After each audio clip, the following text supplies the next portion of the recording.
Guys, nandito na ako sa sakyan dahil ang hirap talaga ang buhay driver kung saan saan kami pumapunta at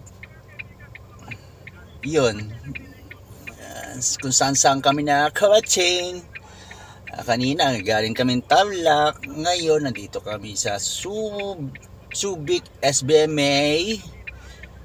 Yung kasama ko nandun sa loob ng bangko, ewan ko anong ginagawa, at maya maya hindi ko alam kung saan kami pupunta or hindi ko alam kung saan.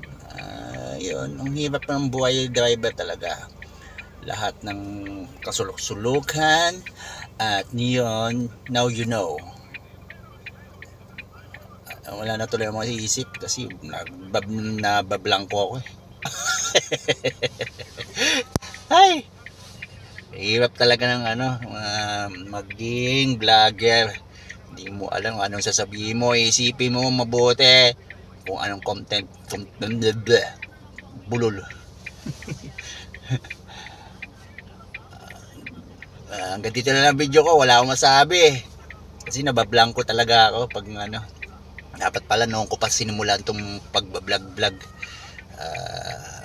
Yun lang, yung sinasabi ko lang na mahirap ang maging personal driver kung saan kayo nakakarating. Bukas balik kami Tarlac, tapos ng Tarlac Batangas naman, no? Layo. Hanggang dito na lang, sige, bye bye na guys.